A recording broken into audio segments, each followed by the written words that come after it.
कशेळे येथील 75 वर्षीय चंद्रकांता लक्ष्मीचंद गोर या आईवर आपल्याच पोटच्या मुलाच्या विरोधात उपोषण करण्याची वेळ आली आहे। मोठ्या मुलानं लहान भावाला जागेचा अर्धा हिस्सा द्यावा यासाठी या वृद्ध आईची ही न्यायासाठी तळमळ असून प्रशासनाकडे मागणी आहे। दरम्यान गोर यांनी कशेळे येथे आजपासून मोठ्या मुलाच्या विरोधात उपोषणाला सुरुवात केली आहे। कर्जत तालुक्यातील जागा जमिनीला सोन्याचा भाव आल्यानं सख्खे भाऊ पक्के वैरी झालेत। नात्याचा जिव्हाळा यामुळे तुटला गेलाय।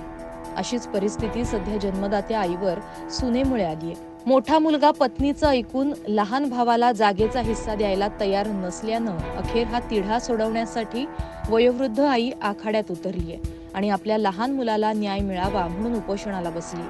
कर्जत तालुक्यातील कशेळे येथील 75 वर्षीय चंद्रकांता लक्ष्मीचंद गोर या महिलेनं कशेळे पोलीस ठाण्यासमोरच आज गुरुवार 4 जानेवारी रोजी सकाळपासून उपोषणाला सुरुवात केली आहे। दरम्यान यावेळी उपोषणकर्ते गोर यांनी सांगताना सांगितलं की आपले पती कैलासवासी लक्ष्मीचंद दामोदर गोर यांनी सुमारे 20 वर्षांपूर्वी जमीन खरेदी केली होती।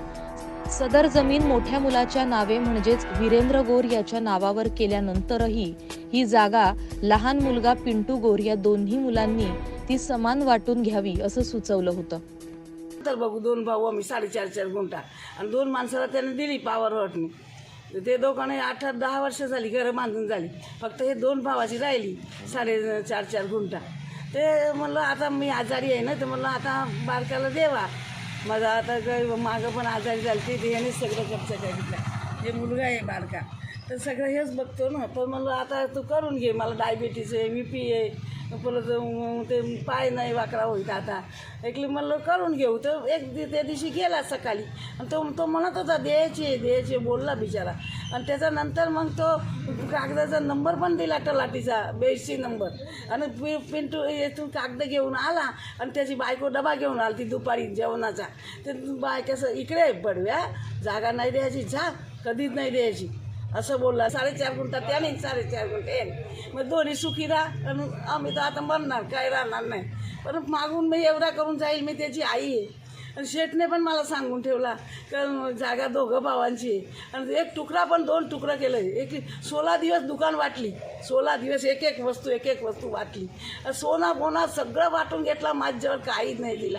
शेठ नवराने 2 बंगऱ्या केल्या आणि मंगळसूत्र ते तोडून मी शेण केली ती। आमचं मंगळसूत्र नाही घालीत नवरा मेला आणि माझ्याजवळ सगळं शेठचे पैसे ठेवलेले सगळे त्याने घेऊन टाकले, माझी सह्या करून माझ्याजवळ काहीच नाही ठेवला।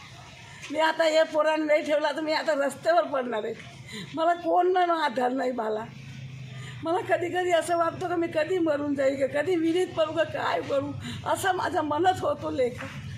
दुसरं माझं काही आडी नाही। आणि एवढी जागा दिली की दोन्ही भाऊ मोकळं राहा, आपली तर आईची इच्छाच आहे ना, एवढ्यासाठी एवढं केलं आहे लेख। दरम्यान खरी वस्तुस्थिती येथील कशेळे ग्रामस्थांना माहिती असल्याचं समजतंय। तर ग्रामस्थांनी मध्यस्थी करत मोठा मुलगा वीरेंद्र यास भावास हिस्सा द्यावा अशी विनंती केली, परंतु भावाची पत्नी याला विरोध करत असल्याचा आरोप होतोय। 75 वर्षीय चंद्रकांता यांना हेवी डायबिटीज, ब्लड प्रेशर आणि अनेक आजारानं पीडित असल्याचं समजतंय।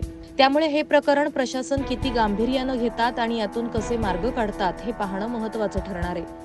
महाराष्ट्र न्यूज 24 साठी अजय गायकवाड, कर्जत।